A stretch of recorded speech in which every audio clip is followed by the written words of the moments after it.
Jim Chalmers kicked off this week in the Blue Room at Parliament House, announcing a dramatic U-turn on his cornerstone superannuation tax policy. I don't explain the retreat on every single point. Well, first of all, I don't accept that because what we're talking about here is tax reform in super, which makes the system more sustainable. How can this be interpreted in any other way than you've been rolled by the Prime Minister? The Prime Minister and I agreed these changes. I recommended it to the colleagues. I've announced it within a couple of hours of Cabinet agreeing it. Did you get rolled by the Prime Minister? No, of course not. We have known for a very long time that this tax is very bad for Australians, but the Treasurer refused to budge. Now, finally, the government has made the right decision to dump its superannuation tax regime that it was planning on introducing. Well, for more on this, I'm joined by one of the prominent critics of the superannuation tax policy reforms, Geoff Wilson, Chairman of Wilson Asset Management. Geoff, thanks so much for your time. Good to be here, Ed. Do you think the Treasurer was rolled by the Prime Minister over the super tax reforms? Oh, clearly. Like, how many times did he come out and say he is not going to change? He repeatedly said it's not up for negotiation, even though it was a flawed, illogical tax, even though he wanted to focus on productivity, he said after the election. And if you want to probably introduce something that is incredibly negative for productivity, then increase the tax on assets that may never, the money may never be made. And, the unrealised gains, proposed tax on unrealised gains, it was announced about 2 years ago. That seems to be the one that a lot of people out there in the financial markets took issue with. I think it could have really affected self-managed super funds and the farming sector, for example. Oh, 100%. I mean, there's thousands of farmers that had put their farms in their superannuation funds, and the change in the value of the assets, which may never be realised, they were going to have to pay tax on it. So how do they fund that? And you look at the the superannuation industry. We've got $4.2 trillion of long-term patient capital. 1.1 trillion that is self-managed super funds. Well, you're just discouraging them to make long-term investment decisions, and that's what you need for productivity. So what people would have done is they would have gone for more lower risk strategies, and the negative impact on the Australian economy was significant. We ended up having to do a whole lot of research. We did about 150 pages of detailed research. And the deadweight loss to the Australian economy was going to be $94.5 billion.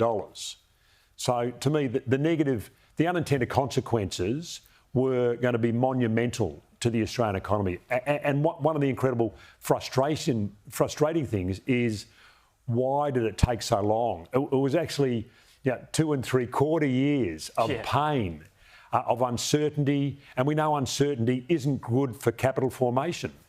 People hate uncertainty. Why would you invest when there's an uncertain landscape? And that's what the Treasurer created for nearly 3 years. Yeah, the tax on unrealised gains has now been scrapped, and large super funds will now be indexed as well. Yes. I mean, was it a surprise for you to hear the Treasurer make these changes on Monday? Total surprise. Totally out of the blue. Yeah, I mean, now that there's a new tax also that's been introduced, 40% tax on accounts of 10 million or more, that we never heard about that one before. So well, I mean, we put the economic roundtable. A lot of people put submissions in.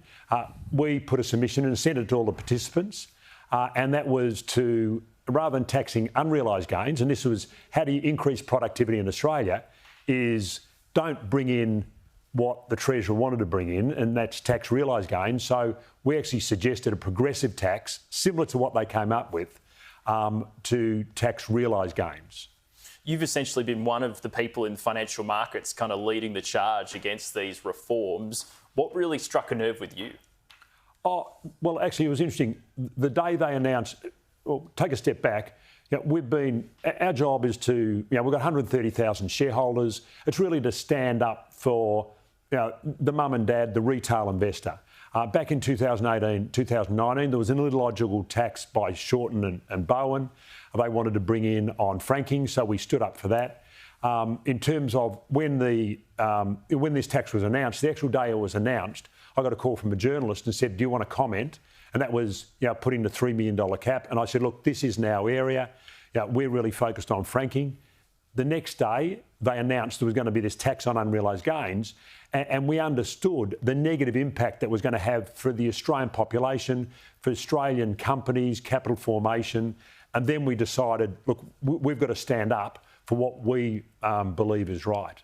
Yeah, there were a lot of critics that started speaking about it. I mean, Paul Keating is one pretty vocal critic that's been talking for quite a while about these reforms. Do you think the PM put a bit of pressure on the Treasurer and the Cabinet came to an agreement to make some changes to this stuff? Well, that's what it looks like.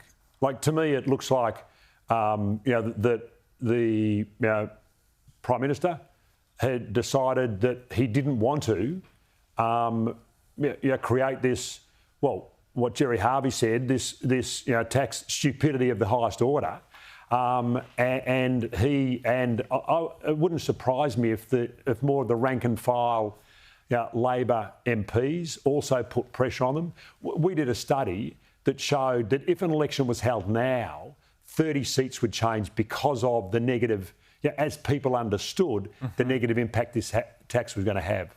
There's also an opinion piece in the papers this week suggesting Jim Chalmers has actually gone with one of Trump's strategies, which is go hard with a big announcement and then in reality introduce something that's a lot more forgiving for people. Do you think there's much in that? Well, I think if you paid attention to the Treasurer on the day of the press, the day he did the presentation on Monday, you'll see that he wasn't comfortable, and for him to be so blatant and say, "I'm not going to change this. I'm not going to change this," clearly, that he was lent on by other people. What frustrates me as an Australian citizen is why can a Treasurer be sort of hoodwinked by Treasury to bring in a policy that was going to have significant negative implications for any growth company in Australia and effectively all Australians.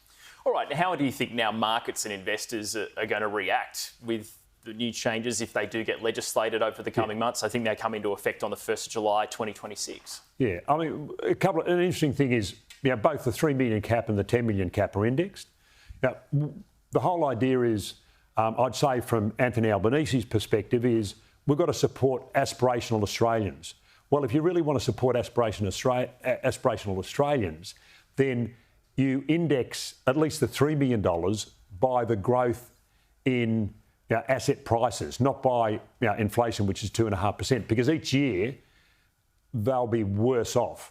Yeah, the indexing was an interesting one because clearly the government will get less revenue because the net will catch less people over time. Yeah, and to me, this is how bad the policy was, and it's frustrating that again it took so long. Is a 25-year-old social worker or nurse would have got captured by the tax if it wasn't indexed, which it wasn't originally. But now at least those people will get a slight benefit, but they'll still be worse off each year that they don't put money in the super. Geoff Wilson, Chairman of Wilson Asset Management. Great to have you on the show. Thanks, Ed.